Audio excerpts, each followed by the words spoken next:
Assalamualaikum warahmatullahi wabarakatuh. Perkenalkan kami dari kelompok 8, mata kuliah Pengantar Kewirausahaan, akan mempresentasikan hasil diskusi kelompok kami mengenai manajemen usaha.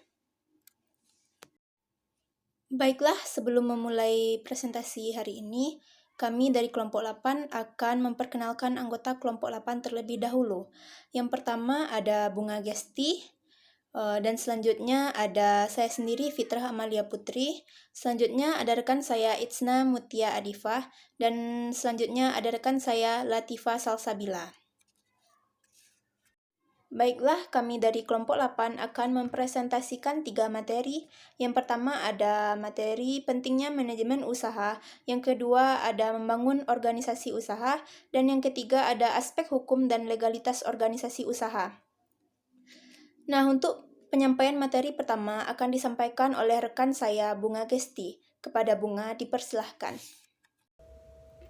1. Pentingnya manajemen usaha. Pentingnya manajemen usaha. Setiap usaha dari yang paling kecil sekalipun membutuhkan manajemen yang baik untuk memastikan proses produksi, distribusi, dan penjualan berlangsung dengan baik. Sistem manajemen yang buruk akan mengakibatkan adanya biaya yang tidak perlu seperti bahan baku yang terbuang, pekerjaan yang tidak produktif karena pengawasan yang tidak efektif, dan deskripsi pekerjaan yang tidak jelas. Yang pertama, buatlah SWOT. Maksud SWOT di sini berarti kita melihat dari sisi kekuatan, kekurangan atau kelemahan, kesempurnaan, dan ancaman yang akan ada di depan mata. Misalnya, kita membangun bisnis gorengan. Nah, buatlah perhitungan sederhana antara kekurangan, peluang, kelebihan, dan ancaman terhadap bisnis gorengan. Yang kedua, analisis kebutuhan masyarakat. Memiliki rasa empati yang besar terhadap kondisi masyarakat dan calon konsumen. Tugas kita mencari tahu kebutuhan masyarakat apa yang sedang booming. Misalnya, lagi ramai nih kampanye, bisa kita manfaatkan menjalin kerjasama dengan konveksi. Atau lagi ngetrennya nih tas dari bahan kain. Nah, maka kita bisa memulai mencari distributor murah dan menjual barang tersebut dengan harga yang standar.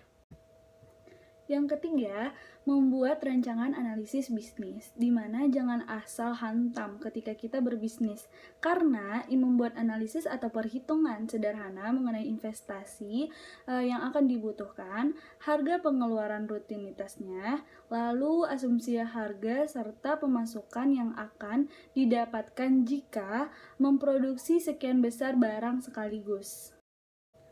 Lalu yang keempat, manajemen keuangan, di mana pisahkan keuangan dari hasil bisnis dan pribadi. Jadikan keuntungan modal usaha diputar untuk menghasilkan uang lagi.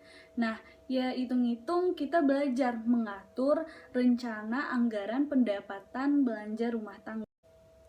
Dan yang terakhir yaitu berburu ilmu, di mana media dalam menuntut ilmu saat ini banyak sekali, bisa mengikuti pelatihan, membaca buku bisnis, dan kisah sukses. Berdiskusi langsung dengan orang-orang yang sudah terlibat dalam jatuh bangun membangun usaha, dan lainnya, syukur-syukur mereka mau menjadi motor atau suhu kamu dalam berburu ilmu.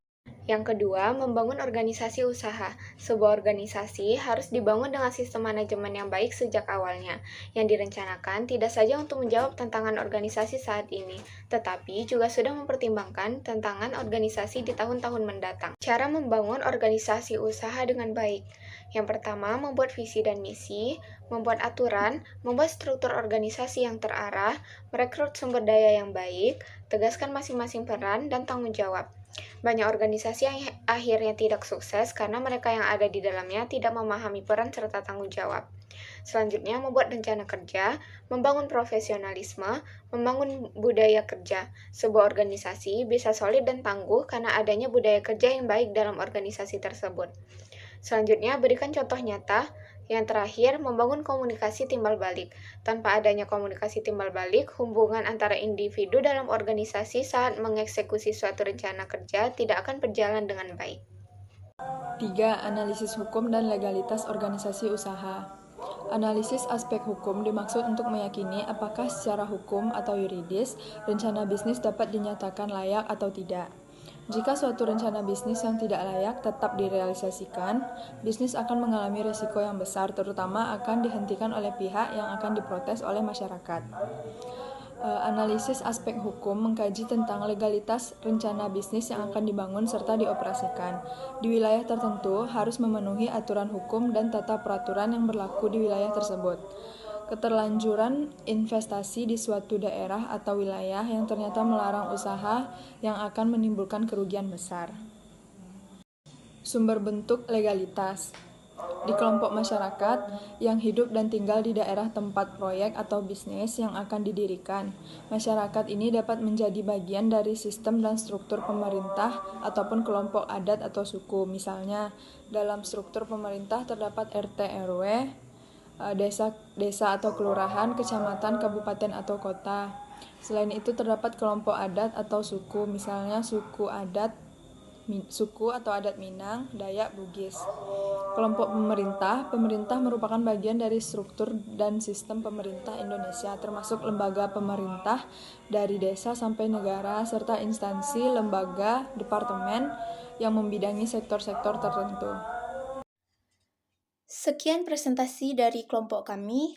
Jika terdapat kesalahan, kami mohon maaf yang sebesar-besarnya. Wassalamualaikum warahmatullahi wabarakatuh.